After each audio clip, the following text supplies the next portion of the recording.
It doesn't matter. Make staying in shape a priority. Commit to yourself. Say, listen, I am going to find a way to work out, even if I have to work out in my hotel room. I'm going to find a way to not overindulge, but still enjoy myself enough to have some nice experiences, because part of the beauty of traveling to a different place is to experience the culture there. And the culture includes the food. And that goes for whether you're living in California and traveling to New York, or whether you're like me in Miami Beach and you're traveling to Thailand or Hong Kong.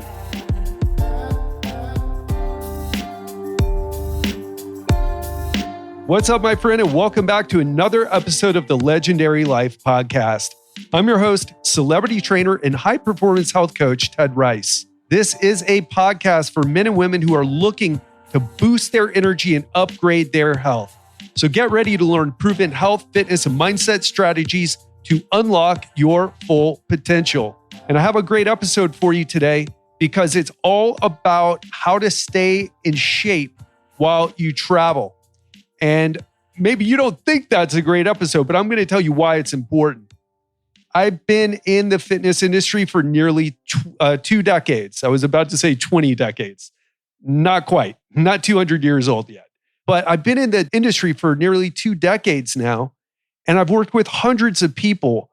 And one thing that I've noticed is that while my clients are in their routines, they are at home, they have their workout schedule, they have their meal planning. Most people eat the same thing all the time because we're just creatures of habit, especially if you're super busy.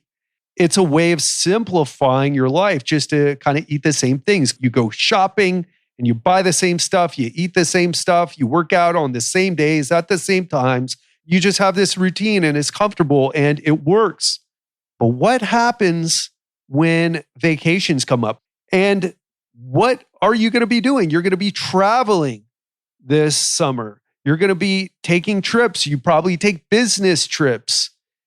And what happens is every time that I see a client doing well, but then they leave for a business trip, they go on vacation, they completely fall apart. The majority of people, not everybody, but the majority of people that I see, and I see this a lot, I've seen it even more since I've been doing the group coaching.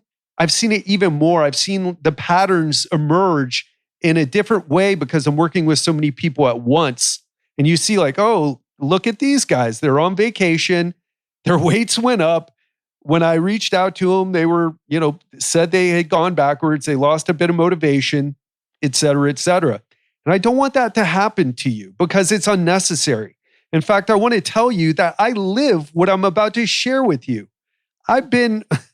I can't call it vacation because there's been a lot of work involved. In fact, I'm working right now as I do this, but I've been traveling for the past, I think over 4 months now. And I've been living on vacation in a way. Of course, we come up with our routines. We find our places to eat. I figure out a schedule that works and I'm able to do all my workouts, etc. But you could easily eat too much, drink too much. You could easily skip out on your workouts. And I'm going to share with you exactly what I do and exactly what I teach my clients to do, my coaching clients and my one-on-one clients to do to stay in shape on the road. So we've talked about how it's that time of year where a lot of people are traveling. And whether you're relaxing on the beach or exploring a new city, a time out from our routines can be a wonderful thing. But it can also make it so tough to stay on track. All those meals that we eat out, the temptations that we come across, and wherever you go, you're going to have those temptations. Or like when we were in New Orleans, oh my gosh, the pralines. We're always faced with these temptations, and it's so new and exciting when you're traveling somewhere. And that's great. You should enjoy those times, and you should enjoy those experiences. But here's the thing. Whatever your reason for being on the road, whether it's a corporate, you're traveling for your job, or it's a vacation you've had planned, there's one thing that you can count on. You are going to be challenged to stay on track with your workouts. If you hit your workouts in the local gym, you may find yourself without the same equipment or maybe even no gym at all. That's happened to me a few times recently. And if you cook most of your meals at home, you may find yourself without a kitchen or a refrigerator. Actually, most hotel rooms at least have a small refrigerator and a microwave, but what are you going to cook with that? And if you know exactly what healthy options to order at your local restaurants, you may find yourself in all new restaurants or getting stuck eating airport food. And here's another thing that a lot of people don't talk about, but should. If you're used to sleeping in your own bed, you may find it difficult to sleep in an unfamiliar place. I don't know if you listened to my episode in where Giselle and I talked about our experience in Saigon, but we had an Airbnb apartment in this high-rise condominium building where it was so noisy you could hear the road traffic, all the beeping from the literally millions of motorbikes riding around Saigon. You could hear our next door neighbor playing music at loud hours. I had to call the security on him like countless times for him to stop because 2 a.m. on a Tuesday night is just not when you should be doing that. And you may find yourself dealing with those situations. Maybe you're not in Airbnb with people who live in the building. Maybe you're in a hotel room and people are partying. These are just a few of the things that you're going to be experiencing or could be experiencing. And staying in shape, by the way, has been one of the most common questions I've been asked in my 19 years of experience of being in the health and fitness business. And my clients who travel the most usually have the greatest challenge to staying in shape. But again, it doesn't have to be that way. It doesn't have to be that way at all. You just have to know what to do. You have to have a strategy for staying in shape. And without further ado, let's get to 11 simple strategies for staying in shape while traveling that anyone can do. And the first thing is mindset oriented. So what I want you to do is I want you to make staying in shape a priority. No matter what you're traveling for, whether it's going to be an amazing exotic experience to somewhere that you've never been before, but you've always wanted to travel to, or whether it's just going to be the run-of-the-mill corporate, I don't know, not retreat, but get together where you've got to travel for work and you go to one of those conferences. It doesn't matter. Make staying in shape a priority. Commit to yourself. Say, listen, I am going to find a way to work out, even if I have to work out in my hotel room.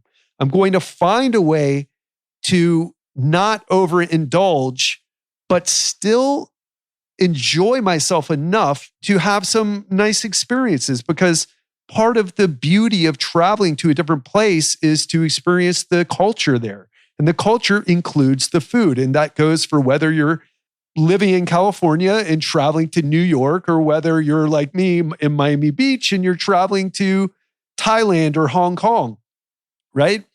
That's part of the beauty, is experiencing not just the food, but the desserts, the way people do things differently, the culture.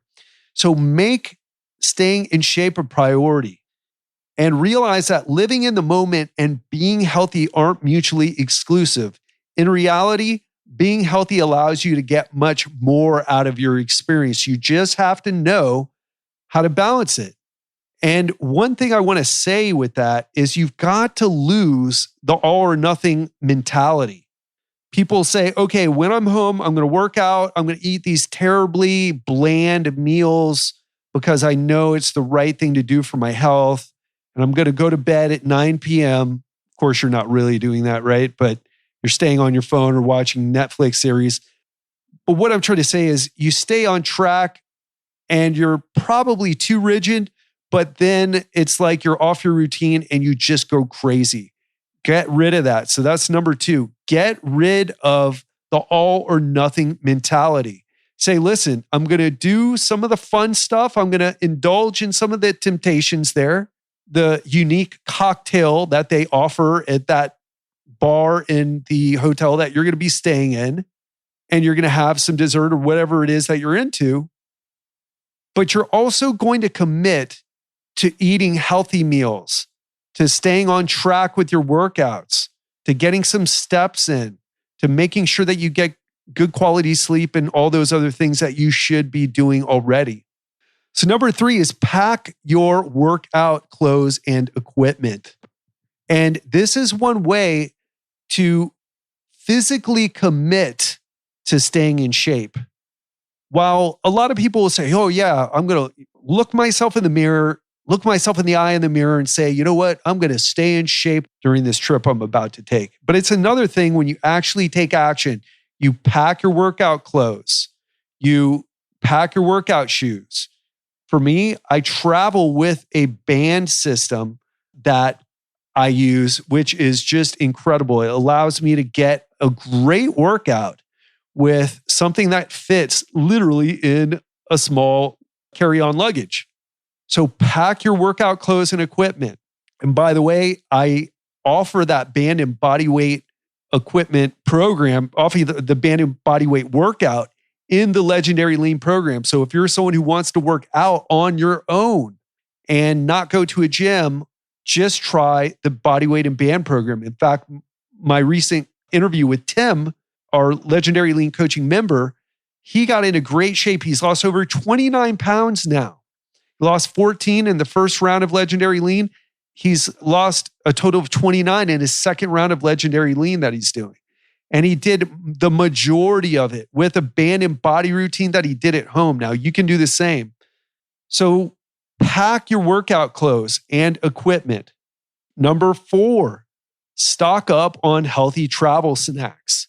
One of the things that you're going to be faced with when you travel is the terrible food in the airports. And I'll tell you, it's not that much better in the places in Asia that I've been. Of course, in Thailand, you can find much better, healthier meals than in America. I've been to so many airports in America, and it's just impossible to find good quality food. You get burgers with bacon and cheese, and that's like the good quality food, or you get the crap pre-made stuff that's in the little refrigerated areas at those stalls in the airport. It's just terrible. It's slightly better in Thailand. It's slightly better in Hong Kong, also Saigon. You can get a little bit better quality food because Asian food in general is more healthy. They don't eat the same amount of fat that we do, although they eat a lot more carbohydrates. They're way less obese and overweight, and it's obvious when you see the types of foods they eat and the portions. So what I'm trying to say is when you're faced with those travel situations and challenges, make sure you come prepared. So some of the things that I take with me is I take 0% fat plain Greek or Icelandic yogurt. I take hard-boiled eggs. Now, you might want to be a little careful with these because opening up a bag of hard-boiled eggs on the plane isn't going to make you any friends. But if you're traveling in a car, if you're by yourself, or if you don't mind, getting dirty looks from those around you on the plane or however you're traveling, then that's a solid option. Preservative-free jerky is another good option. It's very portable and high in protein. Just watch the sugar content on some of the brands because certain brands will have a lot more than others. Make sure you read the ingredients list. Also, vacuum packed tuna or salmon packets. Again, this isn't going to be a way to make new friends on the road either, but it's a way for you to get in your protein and a way to avoid eating some of that unhealthy fare that you get on the road. Low carbohydrate protein bars. Although I'm not a fan of protein bars at all, in case you didn't know. Protein bars, by the way, is processed food. Okay? It's a glorified candy bar. That's all a protein bar really is. That said, in a situation where it's not all or nothing, because if you're at home, you shouldn't really be eating the protein bars and telling yourself, oh, I'm doing such a good thing for myself. What you should be doing is eating whole foods, maybe supplementing with a whey protein shake. But you should be staying away from the bars. They're just junk and they're loaded with too many carbohydrates because it tastes terrible. unless they put some sugar in them. So what I'm trying to tell you is, in a situation where you have to do the best that you can, low carbohydrate protein bar like a Quest bar or some of the other ones. Again, I don't have any great recommendations here because I don't really use these, although I do have Quest bars on occasion. But those are good examples. Roasted edamame. Meat and dairy aren't the only sources of a high protein, healthy snack. Edamame is a great vegetarian source of protein. And by the way, it's a good thing to get some of your protein from vegetarian sources. Although it's not going to be the most helpful to build muscle and make you look like Arnold Schwarzenegger, it will help with your health because of the methionine and glycine ratio. You're going to get much more glycine and less methionine from plant-based sources of protein, which that's something I've covered in the past. Go ahead and go to legendarylifepodcast.com and look for my articles on collagen if you want to learn what the hell I'm talking about, in case that sounds completely crazy to you. And something that I'd rather you do than take a protein bar, although again, that's not a terrible option, is to put a protein powder in Ziploc baggies. If you already have a ton of this stuff at your house, just measure out some servings, put them in plastic baggies for portability and convenience, and you're good to go. So those are just a few options on how to make sure that you have some decent food to eat while you're on the road. Now, let's get into number 5, which is research your hotel and city. There's a saying that failing to plan is planning to fail. And I can't tell you how much I agree with this quote. So instead of showing up with no idea about the gym options or the food options in the area that you're traveling to, do a little research ahead of time. This will help you avoid being caught off guard. And if you're not sure, for example, in traveling around Thailand, it's very difficult to do research because you'll look at the places to eat. A lot of them don't have websites. It's just not easy to do here. But another thing you can do is call up your hotel and ask them about gym and healthy dining options in the area. You should also ask your hotel concierge if they have passes for the local gym if they don't have a gym on site. So number 6 is do body weight workouts. Again, this is part of that, getting rid of that all or nothing mentality where, oh, I have this amazing gym workout that I'm following, but I don't have a gym in this hotel room that I'm staying in, or the hotel room isn't properly equipped for my workout. So I guess I'm just going to skip it, right? Because it's all or nothing. Get rid of that mentality. It's going to ruin your progress. It's going to keep you stuck. And also, most people who think like that, by the way, are successful people. They're successful in their career. They're hardworking. They're type A. They're ambitious. So that's why I'm telling you this, especially because you, my friend, are probably suffering from this mentality. I used to suffer from it too. If I couldn't go to the gym and work out for an hour to hour and a half, I felt that it was a waste of time. So I just would sit on my butt and do nothing instead and wait for the next day. Don't make that mistake. It may work while you're in your 20s, but in your 30s, 40s, 50s, and beyond, you need to get in exercise frequently. So what I want you to do is figure out a workout you can do. Plan a workout. Have a backup. So let's say there's no gym there. Let's say the concierge is going to give you some passes, but then you look up the location of the gym and you're like, oh, I'm going to have to take an Uber over there, or it's a 20-minute walk. Just the chances of me really going and getting to the gym and doing my workout consistently, it's just not high. So instead, come planned. Always have a planned workout. I never know where I'm going to stay in the next month, right? Now, this time I've already planned and I do know where I'm staying, but the month after that, so I need to be ready to do a workout on my own in case I'm not going to be in the ideal situation with a fully stocked gym or with like some dumbbells or something. I need to know what I'm going to do. By the way, the place that we were looking at in Kuala Lumpur in Malaysia, it has like a boxing ring. And this isn't a condominium. I'm sorry. This is a total not too relevant, but I had to share it because I was so amazed by it. This apartment complex, or condominium rather, in Malaysia, this place had a boxing ring, a squash court, and a swimming pool. And it was like a fully stocked, crazy, like health gymnasium. Like not a gym, but like a gymnasium where they have like racket courts and all that crazy stuff that, I don't know, we used to have maybe in the 70s or 80s in the United States.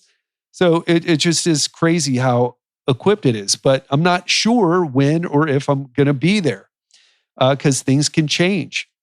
So what I have planned instead is I have a body weight routine that I can always do.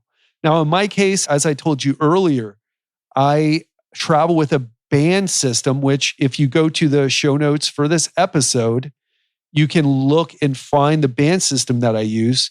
But I use a band system so that I can get a killer upper body workout and lower body workout, but the bands really work mostly for the upper body. I get a killer upper body workout and I'm still able to get a great lower body workout. So I don't go backwards, because body weight workouts where you're just doing push-ups and some crunches and lunges and squats and side planks and front planks, and it's okay, but you're really selling yourself short. You could do a lot more. And this band system allows me to do rows, resisted push-ups, shoulder presses, shoulder flies, reverse flies, bicep curls, triceps. I can work everything with this band system. So make sure you check that out on the show notes of this episode. Another thing I want to tell you, or I should say, tip number 7 is go on an adventure. It's crazy to see how many steps that Giselle and I take when we go on an adventure. For example, not too long ago, I did an episode where Giselle and I talked about the incredibly beautiful, awe-inspiring Buddhist temples in Thailand. I mean, these places are gigantic. They're compounds, and the temples are just so well decorated, like the Temple of the Reclining Buddha, where you have this huge gold leaf plated Buddha laying down. It's like, I don't know, 150 feet long or something. It's just incredible. And by going on these adventures and walking around, we get in a lot of exercise. Or we went to the Mekong Delta and we went through this tour through the villages and on the river and did some bike riding. Just there's so many opportunities for you to go on an adventure. If you're in Europe, you can go sightseeing and see some of the amazing historical landmarks. You could go scuba diving.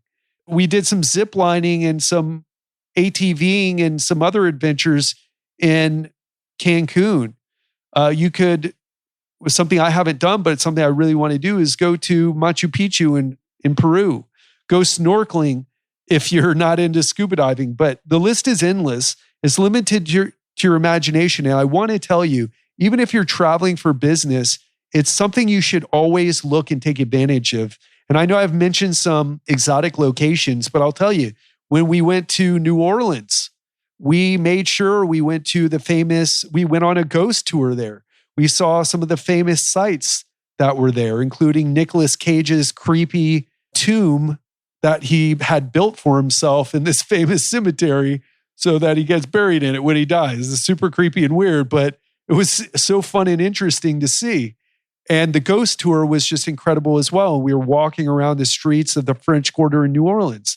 When we went to New York, we were walking around there and seeing the sights, Fifth Avenue. So no matter where you are, how exotic or how local you are, there's always a way to find an adventure, but you got to be creative about it.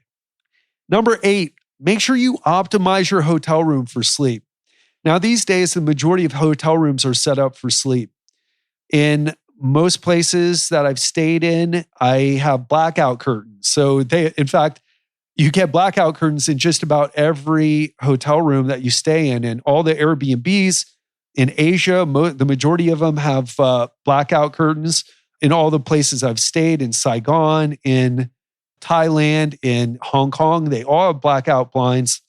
But one thing that they do also is they have a lot more technology usually, and there's a lot of lights that are on. So make sure you bring some black electrical tape to cover up all those little lights that you can't unplug.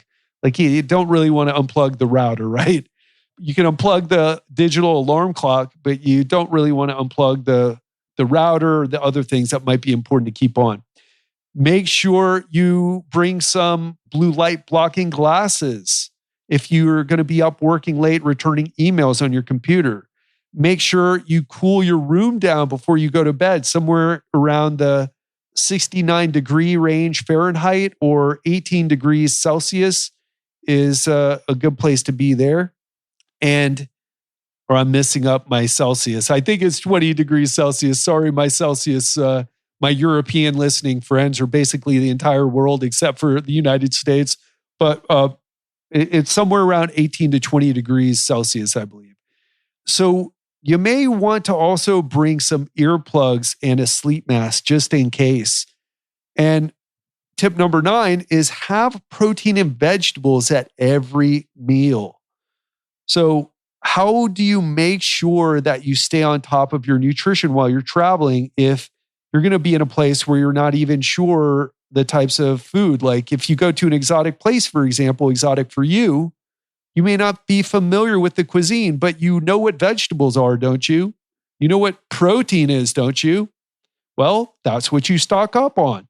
That's what you eat. I'm not going to go over the details of why protein and vegetables is so important, but just make sure on the days that you're more relaxed, that you're not doing so much physical exercise, focus more on protein and vegetables. On the days where you're going to be quite active, make sure you have plenty of carbohydrates and get the carbs from good sources like potatoes. And, if you're in Thailand, I'm eating a lot of sticky rice here. There's not a lot of potatoes that are easily available. So we're eating a lot of sticky rice, and that's probably making some of my keto and low carb, high fat listeners roll or squirm in their seats rather. But those are things that you can do. Number 10 is implement the never eat two rule. Now, this is a simple yet powerful rule I've been teaching my clients for years. The never eat two rule means that you never have two quote unquote bad meals in a row. And while bad may be a bit subjective, I think you know what I'm talking about. Where you have French toast, a mimosa, and a large latte filled with sugar for breakfast, and a ribeye steak, a loaded baked potato, and several cocktails, then finish it off with a creme brulee for dessert. If you're eating like that every single meal, you're going to be coming back and you're the type of person who's going to be unhappy when they get back home and they step on the scale and they look at their bloated, alcohol intoxicated, sugar poisoned body in the mirror and say, oh, what did I do to myself? And what I want to tell you is those meals tend to happen more often on vacation. So a simple rule to follow is never to have two meals like that in a row. So if you have a bad meal, make sure you follow up with something light, or even better, skip a meal. Do some intermittent fasting. It's not for everybody, especially if you get headaches, if you skip meals, or you get hangry and you're going to be completely unbearable and you have like a whole day of being in a conference. So maybe don't do that, but make sure you either skip the meal or you have something light, like an egg white vegetable omelet and nothing else. Maybe a little bit of fruit, maybe. Or a sirloin steak with grilled vegetables. Or salad with lean beef, chicken, or fish with the dressing on the side.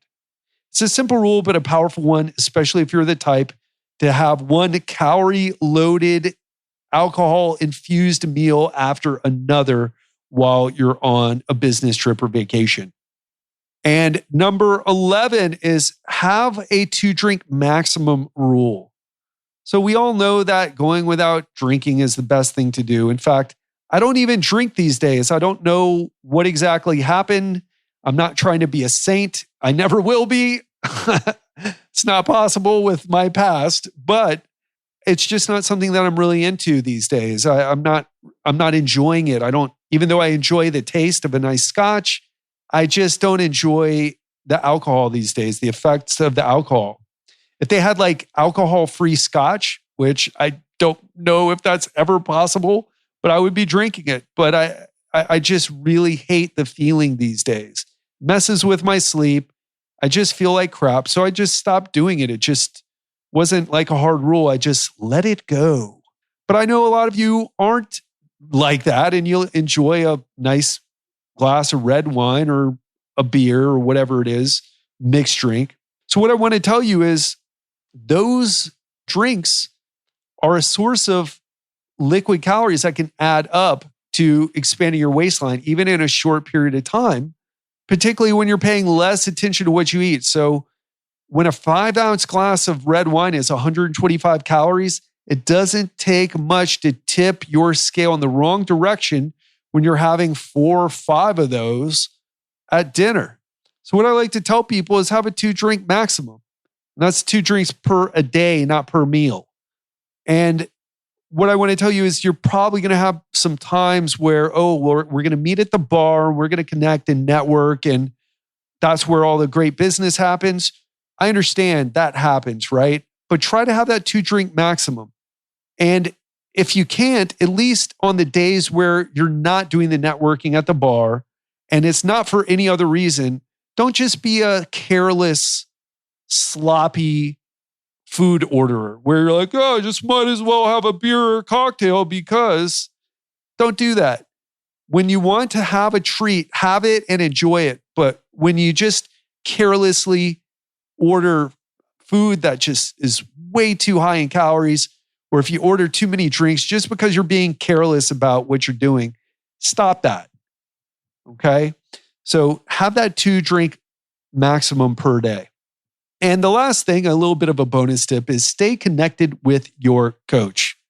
One of the most powerful ways to stay on track no matter what you're doing or what you're trying to achieve is having a coach. Having workout and nutrition strategies for the road is only effective when your level of commitment is high.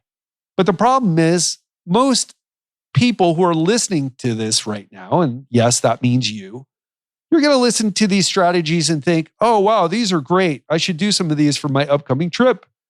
And then when it comes down to putting in the work and the action, you don't do it, especially when you're thinking about it now and there's none of that travel stress. But then all of a sudden you got to book your flight, you got to pack, you got to make sure you took your contact solution and all the other things that you got to make sure.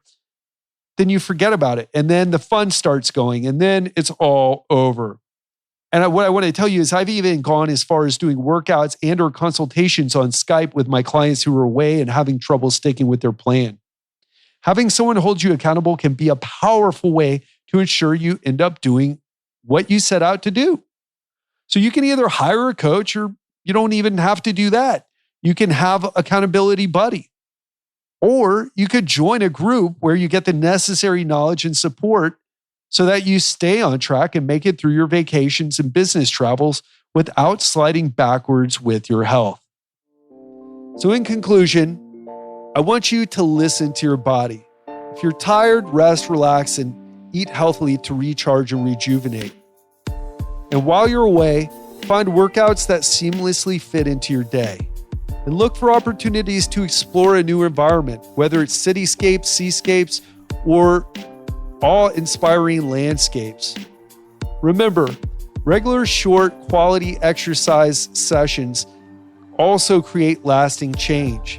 It doesn't have to be that all or nothing approach where you have to spend an hour or two in the gym. Health and fitness, when it comes down to it, is a lifestyle and a daily practice, no matter where you are or what your goals are. Remember, health and fitness is a lifestyle. That means it's something that you practice every single day, even in less than ideal circumstances. Even if you drank too much the night before, you should find a way to do something healthy to help you get back to baseline. Don't have that all or nothing approach. And make sure if you have something planned, whether it's vacation or travel for business, that you take some of these strategies and put them into work for you. I've tested them. I've tried them. I shared them with my clients. They work. All you need to do is listen, learn, and apply. I hope you enjoyed this episode, and I'll speak to you soon. We're going to meet again on Friday for another Real Talk conversation. And this time, I'm going to talk about the 5 ways to ruin your health during a recession. Look, I'm not an expert in economics, and I can't tell you whether the recession that the media is talking about is certainly going to happen or not. But what I can tell you is this: if it does happen, there are ways to ruin your health during a down economy, and there are ways to thrive. And if you don't want to mess up your health, then you should listen to next Friday's RTF to learn more about that. Speak to you then. Thank you again for listening to the Legendary Life Podcast. We have some amazing episodes coming your way, so make sure to hit that subscribe button if you haven't already. If you're already subscribed and today's episode hit home for you, please share this episode with someone who you know would benefit from listening. Take care and see you every Monday and Friday in your favorite podcast app.